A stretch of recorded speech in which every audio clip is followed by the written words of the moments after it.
السلام علیکم ورحمۃ اللہ وبرکاتہ۔ الحمد للہ رب العالمین والصلاة والسلام علی سید المرسلین وعلی آلہ وصحبہ اجمعین، اما بعد۔ آج بتاریخ 18 شعبان سن 1434 ہجری مطابق 27 جون سن 2013 ہمارا ماہانہ اجلاس عام حدیث رمضان کے عنوان پر منعقد ہو رہا ہے۔ میرے بھائیوں، رمضان کے تعلق سے اللہ تبارک و تعالیٰ نے قرآن مجید میں ارشاد فرمایا، شہر رمضان الذی انزل فیہ القرآن، کہ رمضان وہ مہینہ ہے جس میں قرآن پاک نازل کیا گیا۔ قرآن پاک وہ عظیم الشان کتاب ہے کہ جس میں کوئی شک و شبہ کی گنجائش نہیں، بلکہ اس کے برخلاف وہ یقین پیدا کرنے والی کتاب ہے اور وہ سیدھے راستے کی ہدایت دیتی ہے۔ قرآن مجید میں اللہ تبارک و تعالیٰ نے اس کی قسم کھائی ہے، اور دائیں سے بائیں سے آگے سے پیچھے سے کسی جانب سے قرآن مجید میں کسی باطل کا داخلہ ناممکن ہے۔ قرآن مجید ایک دم ٹھیک راستے کی، اعتدال والے راستے کی، درمیانی راستے کی، جو ہر کجی سے اور ہر انحراف سے پاک ہوتا ہے، اس راستے کی رہنمائی کرنے والی کتاب ہے۔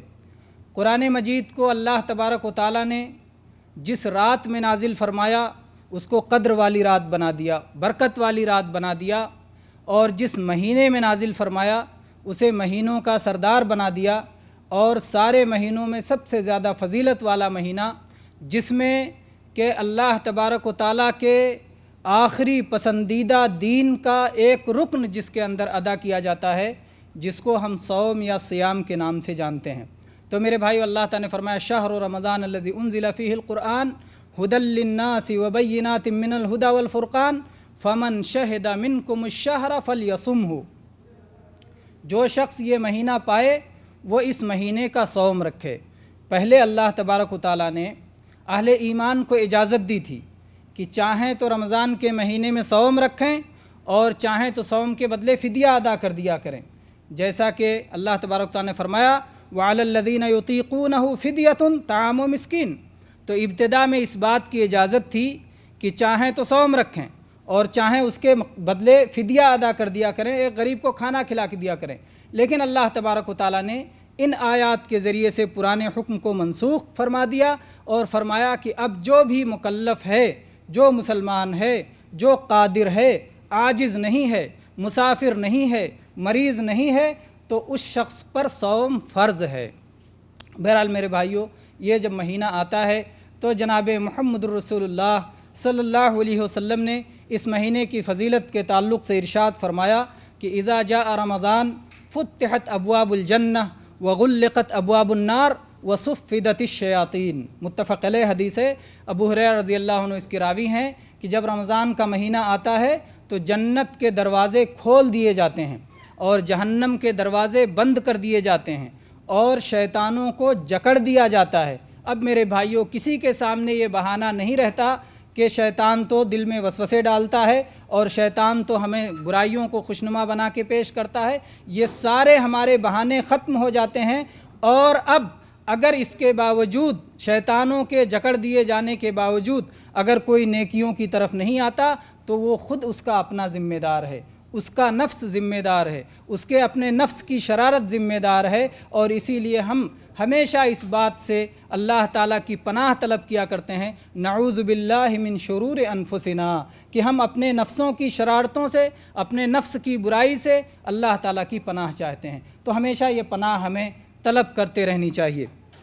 میرے بھائیوں،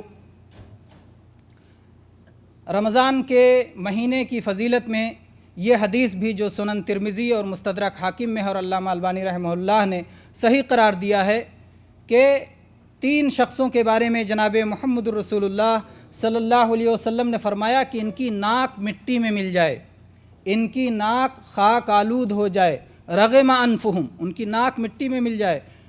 اللہ کے نبی صلی اللہ علیہ وسلم فرمایا ایک شخص تو وہ کہ جب جناب محمد الرسول اللہ صلی اللہ علیہ وسلم کا نام آئے، آپ کا ذکر آئے، آپ کا تذکرہ ہو تو وہ آپ پہ صلاۃ نہ بھیجے، وہ صلی اللہ علیہ وسلم نہ کہے۔ دوسرا وہ شخص کہ رمضان کا مہینہ پا جائے اور رمضان کا مہینہ پانے کے باوجود وہ اللہ تبارک و تعالیٰ سے اپنے گناہوں کی مغفرت نہ کروا سکے۔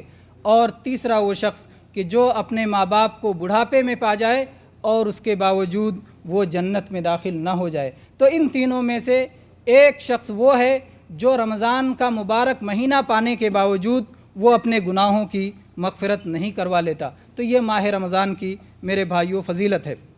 اب ہم آتے ہیں ماہ صیام کی فضیلت کی طرف۔ میرے بھائیوں، ایک تو رمضان مہینے کی فضیلت ہے اور دوسرے اس عبادت کی فضیلت ہے جو عبادت اس مہینے میں ادا کی جاتی ہے، جس عبادت کا نام صوم یا صیام ہے۔ اس عبادت کی فضیلت ہے، چاہے وہ رمضان میں واقع ہو، چاہے رمضان کے علاوہ کسی اور مہینے میں واقع ہو، کبھی بھی وہ عبادت کی جاتی ہے تو اس کی اپنی فضیلت ہے۔ اور وہ فضیلتیں جب رمضان کے ساتھ جڑ جاتی ہیں تو دونوں فضیلتیں ایک ساتھ ہو جاتی ہیں، ایک رمضان کی فضیلت ہوتی ہے اور ایک صوم کی فضیلت ہوتی ہے۔ اور جب رمضان کے علاوہ میں وہ عبادت کی جاتی ہے تو خاص صرف صوم کی فضیلت حاصل ہوتی ہے اور وہ بھی کچھ کم نہیں ہے۔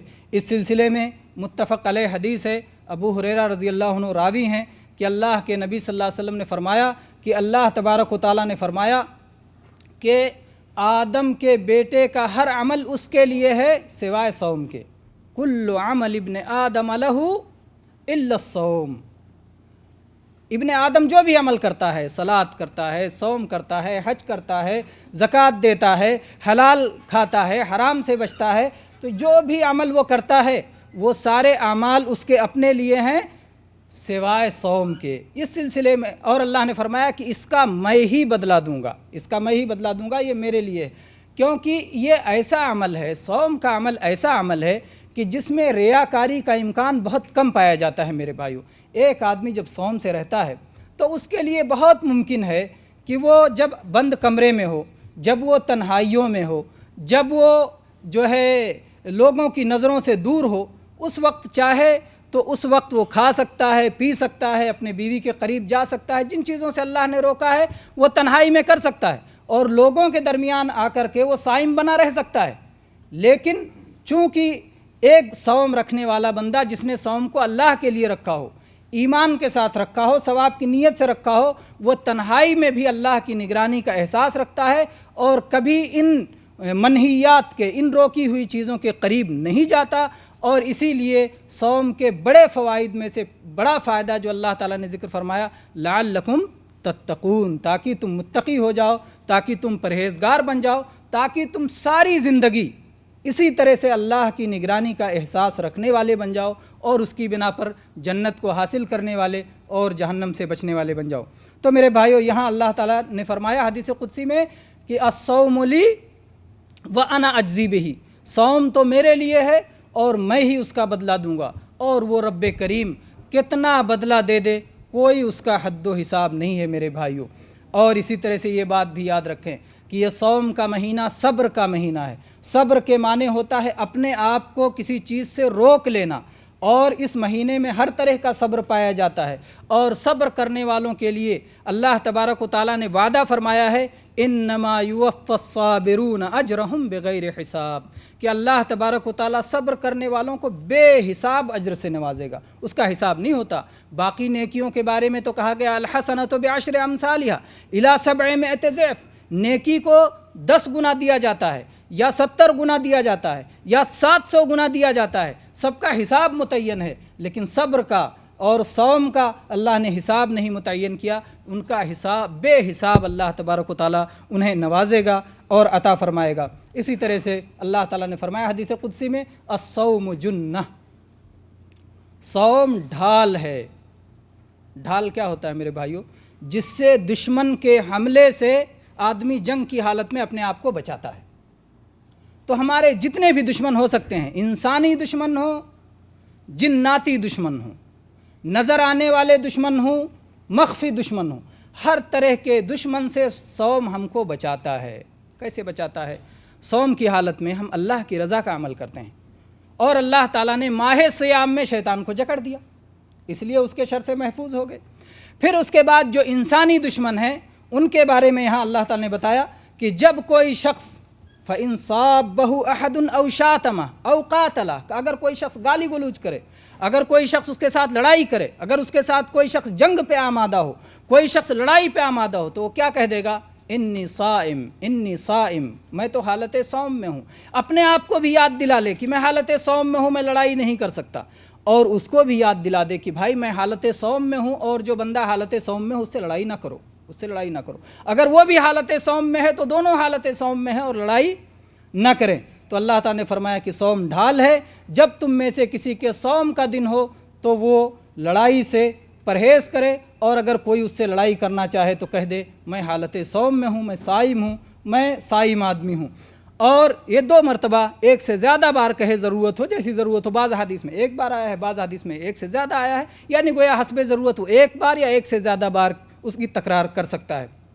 میرے بھائیوں، پھر جناب محمد الرسول اللہ صلی اللہ علیہ وسلم نے قسم کھا کے یہ بات فرمائی، والذی نفس محمد بیدہ لخلوف فم الصائم اطیب عند اللہ من ریح المسک، اس ذات کی قسم جس کے ہاتھ میں محمد صلی اللہ علیہ وسلم کی جان ہے، صائم کے منہ سے نکلنے والی بو جو عام طور پہ بھوکا اور پیاسا رہنے کی وجہ سے ناگوار ہوتی ہے، ناپسند ہوتی ہے، وہ اللہ کے ہاں مشک سے بھی زیادہ پسندیدہ ہے۔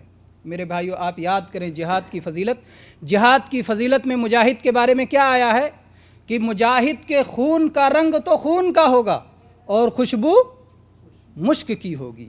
اللون لون الدم والریح ریح المسک، کہ رنگ تو خون کا ہوگا لیکن خوشبو مشک کی ہوگی۔ اور روزے دار کے بارے میں کیا کہا کہ اس کے منہ کی خوشبو مشک سے بڑھ کر ہوگی، مشک سے بڑھ کر ہوگی۔ یہاں پر فضیلت زیادہ کیوں ہے؟ صوم جبکہ جہاد سے زیادہ مشکل نہیں ہے، جہاد سے زیادہ اس میں مشقت نہیں ہے، جہاد میں بندہ اپنی جان قربان کر دیتا ہے، اور صوم میں اللہ تعالیٰ صرف امتحان لیتا ہے، جان لینا نہیں چاہتا۔ اسی لیے جن پر مشقت ہے، جو مسافر ہیں، جو مریض ہیں، اللہ تعالیٰ کہتا ہے صوم نہ رہو، بعد میں رکھ لینا، فعدۃ من ایام اخر۔ تو یہاں کیوں ایسا ہے؟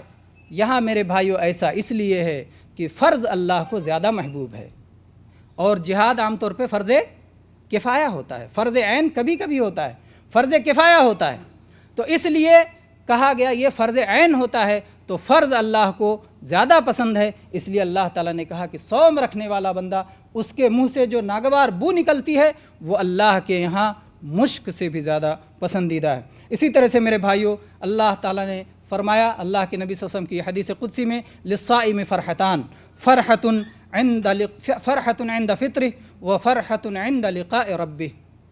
صوم رکھنے والے کو 2 خوشیاں میسر ہوتی ہیں جنہیں پا کر کے وہ خوش ہوتا ہے، ایک تو جب وہ افطار کرتا ہے تب خوش ہوتا ہے، اور جب ایک اپنے رب سے ملاقات کرے گا تب وہ خوش ہوگا۔ افطار کرتا ہے تب وہ خوش ہوتا ہے۔ افطاری میرے بھائی 2 ہے، ایک تو روز روز کی افطاری جو شام کو ہوتی ہے، اور اللہ کی جو نعمتیں اس کے سامنے میسر ہوتی ہیں، عام دنوں میں وہ نعمتیں میسر نہیں آتی، اور دوسرے کہ اس نے دن بھر کی عبادت مکمل کر لی، یہ مشقت والی عبادت مکمل کر لی، تو شام کے وقت خوش ہوتا ہے کہ میں نے اللہ کا ایک حکم اس پہ عمل کر لیا، مکمل کر لیا، اور اللہ کی پھر نعمتیں اللہ کی اجازت سے میں استعمال کر رہا ہوں، تو اس وقت خوش ہوتا ہے۔ اور دوسرے، جب دوسری افطاری عید کے دن کی افطاری ہوتی ہے، اور عید کے دن سارے مسلمانوں کی ایک ساتھ افطاری ہوتی ہے، الفطر یوم تفطرون، عید تب ہے جب سارے مسلمان عید کریں، تو سب ایک ساتھ مل کر کے خوشیاں مناتے ہیں، رب کی توحید کے ترانے گاتے ہیں، اللہ اکبر لا الہ الا اللہ واللہ اکبر واللہ اکبر وللہ الحمد، رب کی توحید کے، رب کی تکبیر کے، رب کی حمد کے ترانے گاتے ہیں، اور یہ ترانے گا کر کے خوشی مناتے ہیں۔ تو وہ یہ خوش ہوتا ہے صائم، ایک تو افطاری کے وقت خوش ہوتا ہے، اور دوسرے جب اپنے رب سے ملاقات کرے گا اور اس صوم کا اجر و ثواب پائے گا تو اس وقت وہ خوش ہوگا۔ میرے بھائیوں، تو یہ صوم کی ایک فضیلت میں یہ جامع حدیث تھی۔ اسی طرح سے متفق علیہ حدیث ابو ہریرہ رضی اللہ عنہ راوی ہیں، اللہ کے نبی صلی اللہ علیہ وسلم نے فرمایا، من صام رمضان ایمانا واحتسابا غفر له ما تقدم من ذنبه، جو آدمی ایمان کے ساتھ اور ثواب کی نیت سے رمضان کا صوم رکھتا ہے، اللہ اس کے پچھلے تمام گناہوں کی مغفرت فرما دیتا ہے۔ تو یہاں میرے بھائی 2 شرطوں کو یاد رکھیں، ایک تو ایمان کی شرط لگائی گئی، دوسرے ثواب کی نیت کی شرط لگائی گئی۔ ایمان کے ساتھ ہو، اللہ پر ایمان رکھتے ہوئے، یقین رکھتے ہوئے یہ کہ یہ رمضان اللہ نے فرض کیا ہے، صوم اللہ نے فرض کیا ہے، اس فرض کو ادا کرنے کے لیے ہم بھوکے رہتے ہیں، پیاسے رہتے ہیں، جن چیزوں سے اللہ نے روکا ہے اس سے رکے ہوئے ہیں۔ تو ایمان کے ساتھ اور ثواب کی نیت سے، دوسرے مقاصد نہ ہوں۔ بہت سارے لوگ کہتے ہیں ہم روزہ کیوں رکھیں، کیا ہمارے پاس کھانے کو نہیں ہے؟ تو کھانا بچانے کے لیے صوم نہیں ہے، بلکہ ایمان کے لیے ہے اور اجر و ثواب کی نیت سے ہے۔ اور اسی طرح سے میرے بھائیوں، یہ نہیں کہ میری قوم رکھ رہی ہے، یہ نہیں کہ میرے فلاں صاحب نے کہہ دیا ہے، یہ دوسرے مقاصد نہ ہوں، یہ نہیں کہ صوم رکھنے سے صحت حاصل ہوگی اور فلاں بیماریوں میں افاقہ ہوگا، یہ سارے فائدے ہمارے مد نظر نہ ہوں تو فائدے حاصل ہی ہوں گے، وہ حاصل ہوں گے خود بخود، لیکن ہمارے سامنے ایمان ہو، ہمارے سامنے ثواب کی نیت ہو، جب یہ 2 چیزیں ہوں گی تو پھر اللہ تبارک و تعالیٰ کی طرف سے خوشخبری سنیں کہ پچھلے تمام گناہوں کی مغفرت ہو جاتی ہے۔ اسی طرح سے میرے بھائیوں، سہل بن سعد رضی اللہ عنہ کی روایت ہے کہ نبی کریم صلی اللہ علیہ وسلم نے فرمایا ان فی الجنت بابا یقال له الریان، جنت میں ایک دروازہ ہے جس کا نام ہے ریان۔ ریان کے معنی کیا ہوتا ہے؟ سیراب کر دینے والا، پیاس کو بجھا دینے والا۔ تو سیراب کر دینے والا اور پیاس کو بجھا دینے والا دروازہ ہے، اس دروازے سے صرف صوم رکھنے والے داخل ہوں گے۔ قیامت کے دن بہت سارے دروازے ہوں گے، صلاۃ کا دروازہ ہوگا، جہاد کا دروازہ ہوگا، زکوٰۃ کا دروازہ ہوگا۔ جنت کے کتنے دروازے ہیں؟ 8 دروازے ہیں، یہ سارے دروازے ہوں گے۔ صوم والے کو نہایت عزت و احترام کے ساتھ اس دروازے سے داخل کیا جائے گا جسے سیرابی کا دروازہ کہا جاتا ہے، کیونکہ حالت صوم میں سب سے زیادہ پیاس کا احساس ہوتا ہے، سب سے زیادہ پیاس کا احساس ہوتا ہے۔ وہاں اللہ تبارک و تعالیٰ ایسا مشروب پلائے گا کہ پھر کبھی پیاس کا احساس نہیں ہوگا۔ تو اللہ تعالیٰ نے ایک خاص دروازہ رکھا ہے صوم والوں کے لیے، جب یہ داخل ہو جائیں گے تو پھر اس دروازے کو بند کر دیا جائے گا اور پھر اس کے بعد اس دروازے سے کوئی داخل نہ ہو سکے گا۔ اسی طرح سے میرے بھائیوں، ابو ہریرہ رضی اللہ عنہ سے روایت ہے کہ رسول اکرم صلی اللہ علیہ وسلم نے ارشاد فرمایا الصلوات الخمس والجمعۃ الی الجمعہ ورمضان الی رمضان کفارات لما بینہن اذا اجتنبت الکبائر، کہ 5 وقت کی صلاۃ اور جمعہ دوسرے جمعہ تک اور ایک رمضان دوسرے رمضان تک یہ درمیان کے گناہوں کا کفارہ ہیں، اس سے درمیان کے سارے گناہ مٹ جاتے ہیں۔ شرط یہ ہے کہ کبیرہ گناہوں سے بچا جائے، بڑے بڑے گناہوں سے آدمی اپنے آپ کو بچاتا رہے۔ میرے بھائیوں، رمضان کا مہینہ آنے والا ہے جلد ہی۔ اللہ تبارک و تعالی ہم سب کو صحت و عافیت کے ساتھ اس مہینے تک پہنچائے اور اس مہینے کے خیر و برکت سے، اس مہینے کی رحمتوں سے، اس مہینے کے فضائل سے اللہ تبارک و تعالی ہمیں استفادہ کی توفیق عطا فرمائے۔ یہ مہینہ آنے سے پہلے ہمیں کیا اعمال کرنا چاہیے، اس کا استقبال کیسے کرنا چاہیے، گویا ہمیں کیسے اس مہینہ سے پہلے ہمیں کیا کرنا چاہیے۔ سب سے پہلی چیز تو ہمیں خوش ہونا چاہیے، مسرت کے ساتھ، یہ نہیں کہ ارے اس گرمی کے موسم میں مہینہ آ رہا ہے، تنگ دلی ہو، کیسے ادا کر پائیں گے، ایسی مشقت ہوگی، یہ ہوگا وہ ہوگا، دنیا بھر کے شکوے گلے زبان سے آئیں، یہ نہیں ہونا چاہیے۔ مسرت ہونا چاہیے کہ اللہ تبارک و تعالیٰ مہینہ دے رہا ہے جس میں ابھی آئے، کیونکہ کبھی تو ایک دم ٹھنڈیوں کے چھوٹے دنوں میں آتا ہے اور کبھی گرمیوں کے دنوں میں آتا ہے، بدلتا رہتا ہے۔ اللہ تعالیٰ نے اس دین اسلام کا سارا نظام عربی مہینوں پہ رکھا ہے، چاند کی تاریخوں پہ رکھا ہے، جس کی وجہ سے کہ تبدیل ہوتا رہتا ہے موسم، کسی بھی عبادت کا موسم ایک جگہ باقی نہیں رہتا، حج بھی بدلتا رہتا ہے، رمضان بھی بدلتا رہتا ہے، عیدیں بھی بدلتی رہتی ہیں، سب کے موسم تبدیل ہوتے رہتے ہیں۔ تو یہ اللہ تعالیٰ کا فضل ہے اپنے بندوں پر، تو اس وجہ سے اس میں ہمیں گلہ اور شکوہ کرنے کے بجائے خوشی کے ساتھ اس کا استقبال کرنا چاہیے۔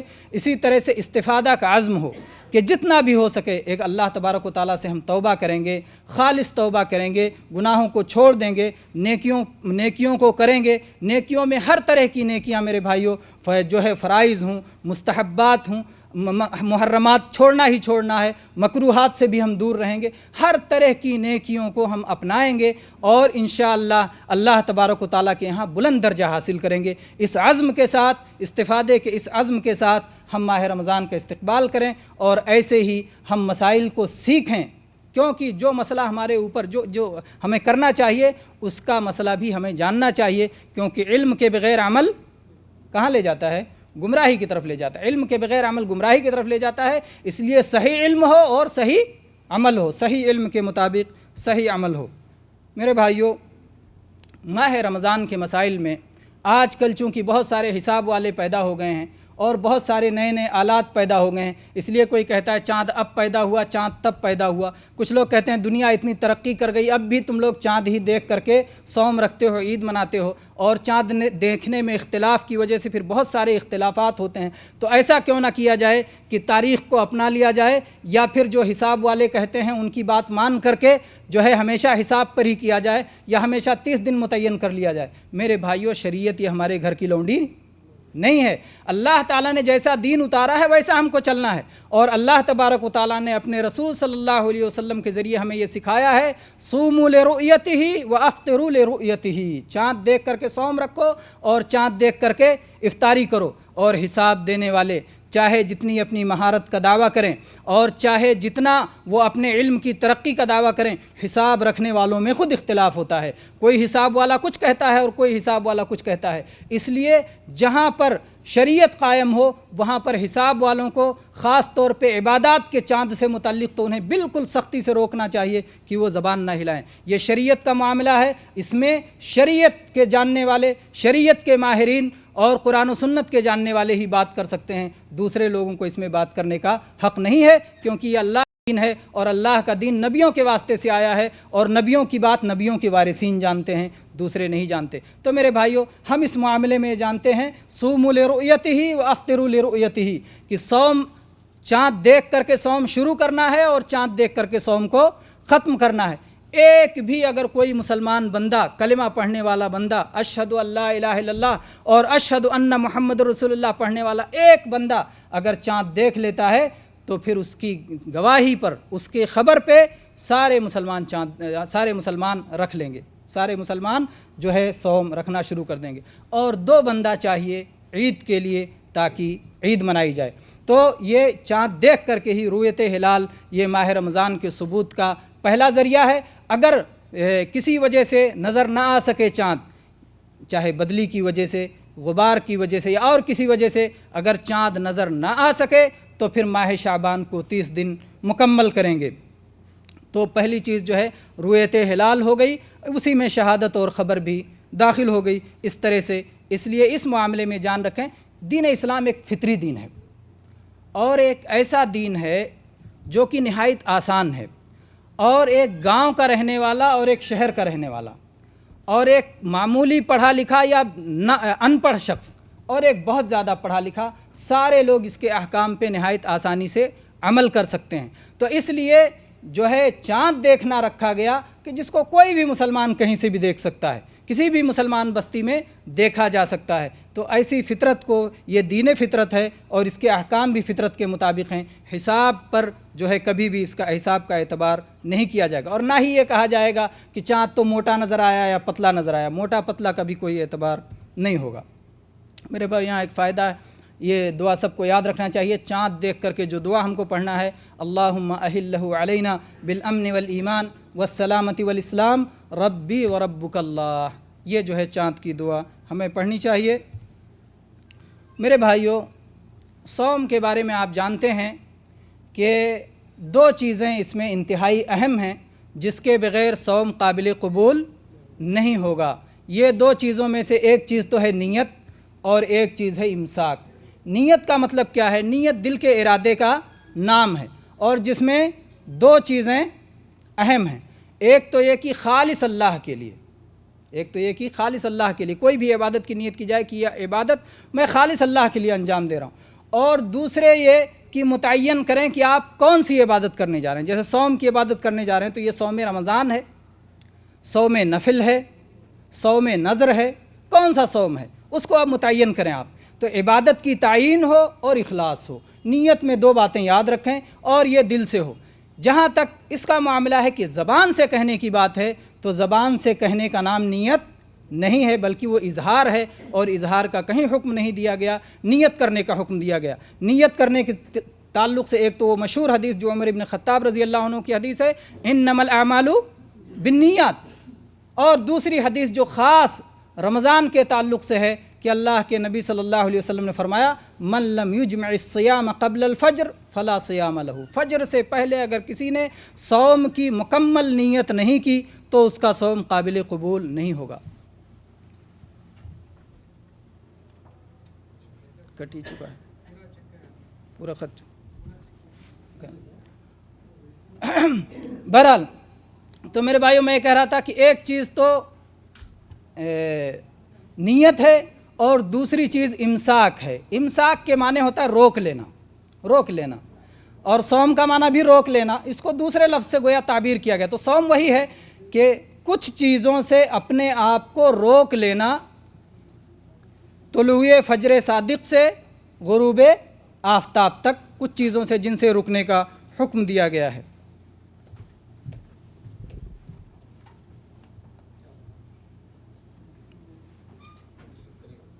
یہ چیزیں ہیں جو آپ کے صوم کو فاسد کرتی ہیں، صوم کو توڑ دیتی ہیں، صوم کو مخدوش کرتی ہیں، صوم کو ختم کر دیتی ہیں۔ تو ان چیزوں سے حالت صوم میں اپنے آپ کو بچانا ہوگا۔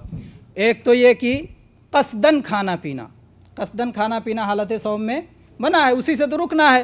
اللہ تبارک تعالیٰ نے فرمایا وَكُلُوا وَاشْرَبُوا حَتَّى يَتَبَيَّنَ لَكُمُ الْخَيْطُ الْأَبْيَضُ مِنَ الْخَيْطِ الْأَسْوَدِ مِنَ الْفَجْرِ ثُمَّ أَتِمُّوا الصِّيَامَ إِلَى اللَّيْلِ، کھاؤ پیو رات میں، اللہ تعالیٰ نے کھاؤ پیو، اور اس کے بعد رات ہونے تک، طلوع فجر کے بعد جب کالا دھاگا اور سفید دھاگا، دن کی جو ہے سفیدی اور رات کی سیاہی جب دونوں الگ الگ ہو جائیں، فجر صادق طلوع ہو جائے تو اس وقت سے رات ہونے تک اپنے آپ کو کھانے پینے سے روک رکھو۔ تو اس آیت سے معلوم ہوا کہ کھانے پینے اگر کوئی کھاتا ہے پیتا ہے جان بوجھ کر کے تو اس کا صوم فاسد ہو جائے گا، اور اس آدمی کو اللہ سے توبہ کرنا چاہیے اور اس آدمی کو اس دن کی قضا کرنی چاہیے۔ البتہ اگر کسی نے بھول کے کھا لیا، من نسیہ فاکل او شرب فلیتم صومہ فانما اطعمہ اللہ وسقہ، جو آدمی بھول کے کھا لیا، بھول کے پی لیا، تو وہ اپنا صوم مکمل کرے، کیونکہ اللہ تعالیٰ نے اسے کھلایا پلایا ہے، اللہ نے کھلایا پلایا۔ تو بھول کے اگر کھا لیا، بھول کے پی لیا، تو وہ اپنا صوم مکمل کرے گا، اس کے صوم پر کوئی اثر نہیں پڑے گا بھول کے کھانے پینے سے۔ میرے بھائیو یہاں پر یہ بات بھی یاد رہے کہ کوئی آدمی ہمارے سامنے کھا رہا ہے، ہم حالت صوم میں ہیں اور ہم جانتے ہیں کہ ماہ رمضان ہے، تو پھر ہمیں اسے ٹوکنا چاہیے، کیونکہ ہمیں حکم دیا گیا ہے کہ ہم بھلی بات کا حکم کریں اور برائی سے روکیں، امر بالمعروف اور نہی عن المنکر، یہ دین کا ایک فریضہ ہے۔ اس لیے اگر کوئی شخص ماہ رمضان میں کھاتا پیتا ہے سامنے تو اسے ہم روکیں گے۔ اللہ نے کھلایا پلایا ٹھیک ہے، وہ بھول سے جب تک کھا لیا، لیکن جن کو معلوم ہے وہ فوراً اسے روکیں گے اور بتائیں گے۔ حتیٰ کہ کفار کو بھی اسلامی مملکت میں، اسلامی حکومت میں اس بات کی اجازت نہیں ہے کہ کھلے عام کھائیں پئیں۔ آپ جانتے ہیں کہ سعودی عرب میں اللہ تبارک و تعالیٰ ان کی حفاظت فرمائے اور انہیں دین پر مضبوطی سے، توحید و سنت پر مضبوطی سے قائم رکھے۔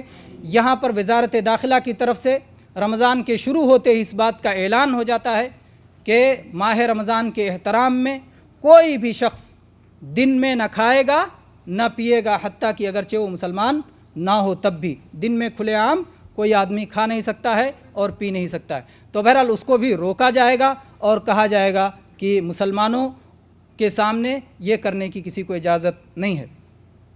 تو پہلی چیز جس سے ہمیں حالت صوم میں بچنا ہے وہ ہے قصداً کھانا اور پینا، اور دوسری چیز ہے ہم بستری، بیوی کے قریب جا کر کے ہم بستر ہونا۔ ہم بستری سے پہلے کے جو اعمال ہیں جیسے بوس و کنار، تو اگر کسی کو اپنے نفس پر قابو اور کنٹرول ہے تو کوئی حرج نہیں، لیکن اگر کوئی جوانی کی حالت میں ہے اور اپنے نفس پر قابو نہیں ہے اور خطرہ ہے کہ وہ ہم بستری تک پہنچ جائے گا، تو بہرحال ایسے شخص کو اس سے بچنا چاہیے، کیونکہ ہم بستری پہ صرف اتنا ہی نہیں کہ آپ کا صوم ٹوٹتا ہے بلکہ اس پر کفارہ بھی آپ کے اوپر لازم ہوتا ہے۔ ایک شخص مدینہ میں جو ہے اس نے ہم بستری کر لی اپنی بیوی سے، اور جناب محمد الرسول اللہ صلی اللہ علیہ وسلم کے پاس پہنچا اور کہنے لگا کہ اے اللہ کے نبی میں تو ہلاک ہو گیا، میں تو برباد ہو گیا، میں تباہ ہو گیا۔ کہا کیا ہوا؟ تو اس نے کہا کہ ایسا ایسا معاملہ ہو گیا ہے۔ اللہ کے نبی صلی اللہ علیہ وسلم نے فرمایا کہ جاؤ ایک گردن آزاد کرو۔ اس نے کہا اللہ کے نبی میرے پاس میری اپنی گردن ہے اور کوئی گردن نہیں ہے۔ تو فرمایا کہ 2 مہینے صوم رکھو لگاتار۔ کہا صوم کی وجہ سے تو یہ مصیبت آئی ہے، صوم کہاں میں صوم پہ کنٹرول کر پا رہا ہوں۔ تو کہا ٹھیک ہے جاؤ 60 غریبوں کو کھانا کھلا دو۔ کہا مجھ سے زیادہ جو غریب ہیں، میں مدینہ کا سب سے غریب انسان ہوں۔ بہرحال اس کے بعد وہ بیٹھ گیا۔ اتنے میں ایک شخص ایک ٹوکرا بھر کر کے کھجور لایا، نبی صلی اللہ علیہ وسلم کے یہاں اس نے دیا۔ اللہ کے نبی نے فرمایا کہ وہ شخص جو اپنے ہلاکت کی بات کر رہا تھا، تباہ ہونے کی بات کر رہا تھا، کہاں گیا؟ آپ نے اسے بلایا اور کہا یہ لے جاؤ، تم جو ہے صدقہ کر دو۔ تو کہا اپنے سے زیادہ غریب پہ میں سب سے زیادہ بھوکا و پریشان حال ہوں۔ کہا جاؤ تم کھا لو، اپنے اہل و عیال کو کھلا دو۔ تو میرے بھائی اسلام کے احکام طاقت کے اعتبار سے ہیں، طاقت کے اعتبار سے ہیں۔ یہ نہیں کہ ایک آدمی کے پاس طاقت ہو اور اس کے باوجود ایسی حرکت کر لے، اور نہ صوم رکھنے کی طاقت ہو پھر بھی صوم نہ رکھے، غلام آزاد کرنے کی طاقت ہو پھر بھی نہ کرے، غریبوں کو کھلانے کی طاقت ہو پھر بھی نہ کھلائے۔ یہ نہیں ہے۔ اگر طاقت نہیں ہے اور اللہ تعالیٰ جانتا ہے کہ آپ کو طاقت ہے کہ نہیں ہے، آپ اپنی طرف سے جو فیصلہ کریں گے وہ فیصلہ اللہ تبارک و تعالیٰ دیکھ رہا ہے، اور وہ آپ کے دل کی حالت کو بھی جانتا ہے اور وہ آپ کی ساری کیفیات کو جانتا ہے۔ تو میرے بھائی یہ ہم بستری کرنا بھی جو ہے یہ منع ہے۔ اسی طرح سے قصداً منی نکالنا جو ہے، جو خفیہ عادت ہوتی ہے، ہاتھ سے لوگ اور بہت سارے مختلف انداز سے منی نکال دیتے ہیں، یہ میرے بھائی پہلی بات یہ جانیں کہ یہ بہت سخت گناہ ہے، یہ بہت سخت گناہ ہے، اور اس سے توبہ کرنا چاہیے۔ رمضان ہو غیر رمضان ہو، کبھی بھی یہ حرکت ہمیں نہیں کرنی چاہیے۔ رمضان میں دن میں اگر کسی نے یہ حرکت کی تو اس کا صوم ٹوٹ جائے گا، کفارہ تو نہیں ہوگا اس کے اوپر، اس دن کی قضا ہوگا، اور اسے اللہ تبارک و تعالیٰ سے توبہ کرنا چاہیے اور ایسی حرکت نہیں کرنا چاہیے۔ اور یہ حرکت عموماً اس وجہ سے ہوتی ہے جب انسان اپنے خیالات کو غلط جگہوں پر لے کے جاتا ہے۔ ہمیں اپنے خیالات کی درستی کا، اچھے لوگوں کے ساتھ رہنا چاہیے۔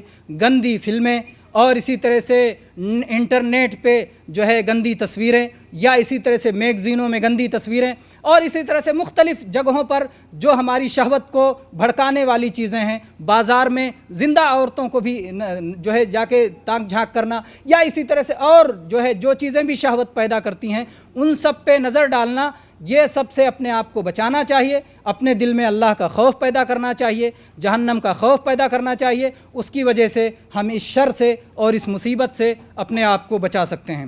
تو میرے بھائی تیسری چیز، اور اس کی دلیل جناب محمد الرسول اللہ صلی اللہ علیہ وسلم نے فرمایا کہ اللہ تعالیٰ نے فرمایا حدیث قدسی میں، یدع طعامہ و شرابہ و شہوتہ من اجلی، کہ بندہ اپنے کھانے کو، اپنے پینے کو اور اپنی شہوتوں کو، جس میں منی نکالنا بھی ہے اور جس میں ہم بستری بھی ہے، تو اس کو اللہ کے واسطے دن میں چھوڑ دیتا ہے۔ تو اس لیے دن میں اس سے پرہیز کرنا ہے۔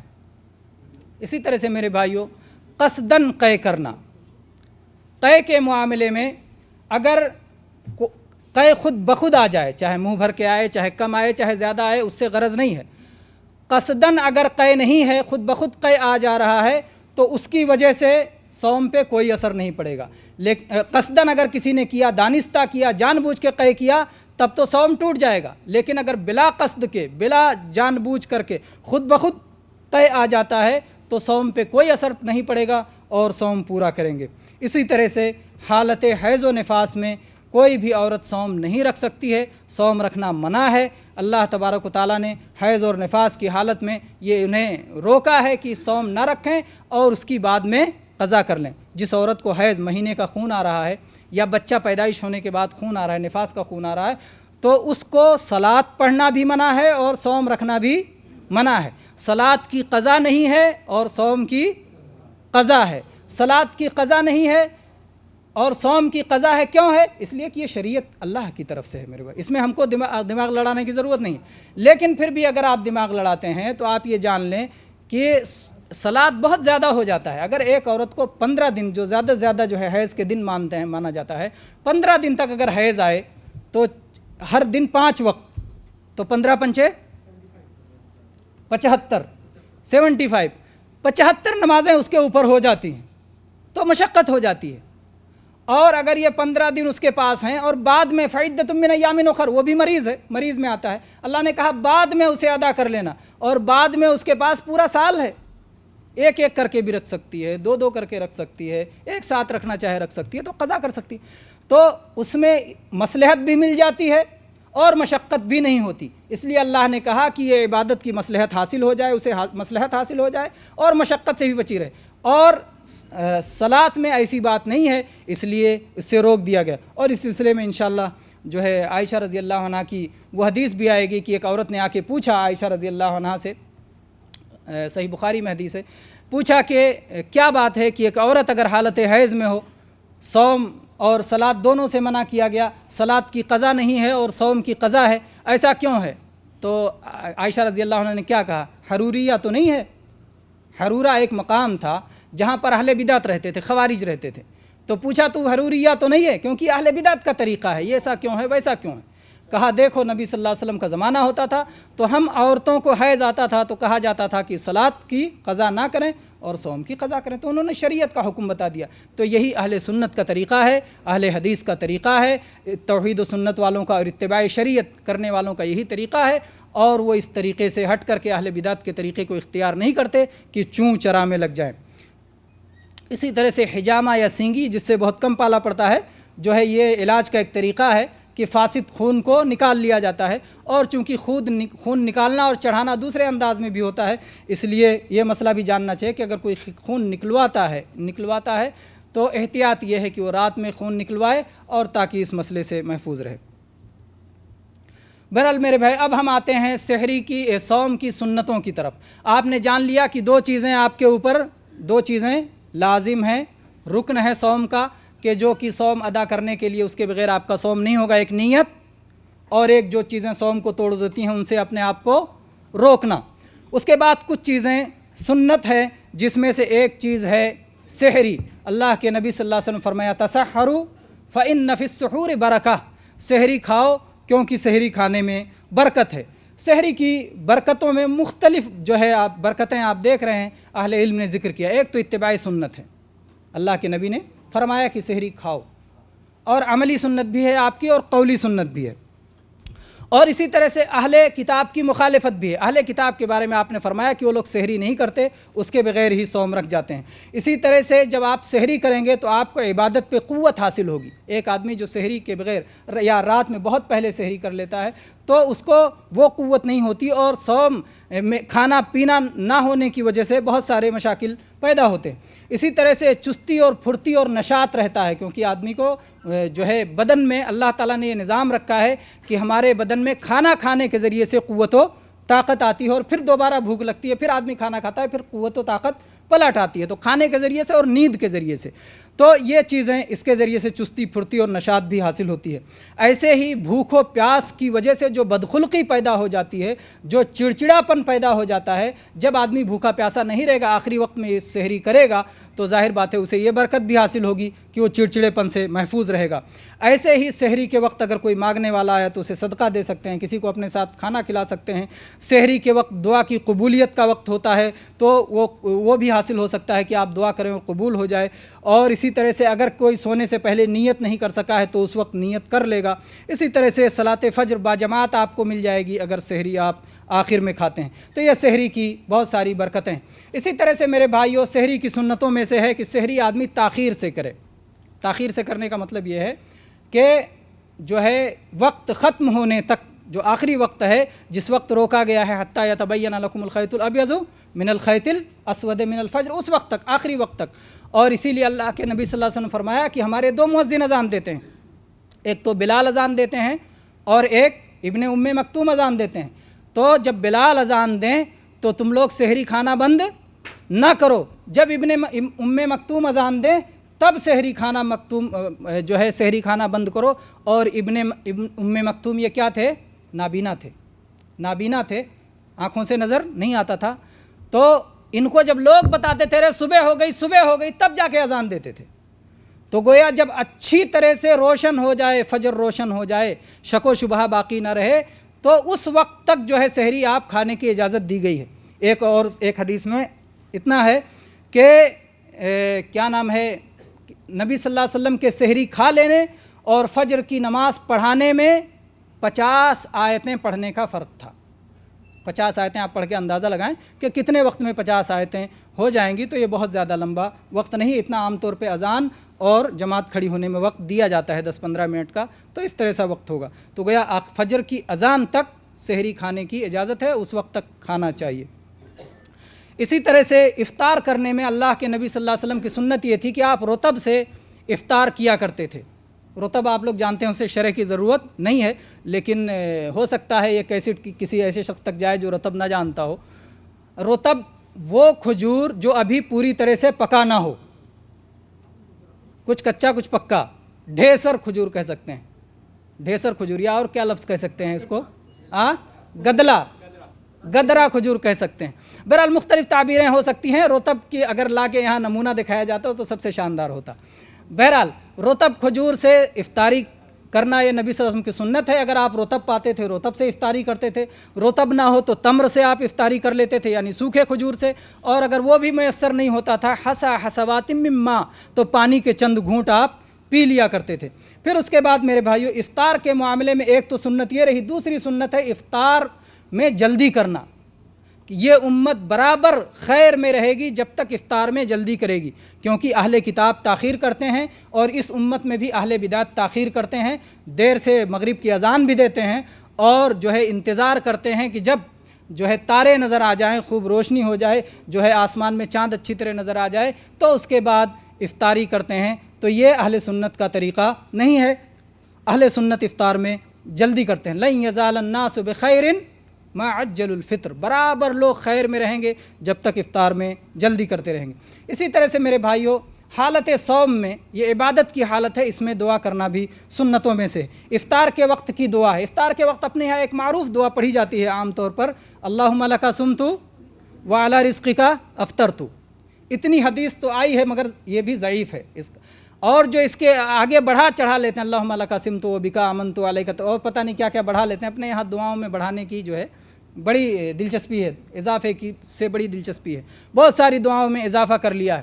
اور پھر اضافہ کے ساتھ ساتھ میرے بھائی یہ نہیں سمجھتے کہ جناب محمد الرسول اللہ صلی اللہ علیہ وسلم کی زبان حق ترجمان سے اور آپ کے الفاظ میں جو برکت ہوگی اور جو قیمت ہوگی عربی زبان جاننے کے معاملے میں، اللہ سے طلب کے معاملے میں، امت کی ہمدردی کے معاملے میں، فصاحت و بلاغت کے معاملے میں، ہر ایک میں نبی صلی اللہ علیہ وسلم کا نہایت اعلیٰ مقام تھا۔ تو ظاہر بات ہے آپ کی زبان سے نکلے ہوئے کلمات وہ سب سے اعلیٰ کلمات ہیں، اس لیے اس میں اپنی طرف سے جو ہے ریشم میں ٹاٹ کا پیوند نہ لگائیں، ریشم میں ٹاٹ کا پیوند نہ لگائیں، پیوند کاری کرنے کی ضرورت نہیں ہے، انہی الفاظ کو اسی طرح پڑھیں۔ تو بہرحال اللہم لک صمت والی دعا وہ ضعیف جو ہے سند سے ہے، اس لیے اس سے جو ہے اللہ تعالیٰ نے اپنا دین محفوظ رکھا ہے، اس لیے صحیح سند سے ضرور جو ہے صحیح باتیں، شریعت کی صحیح باتیں آئیں گی۔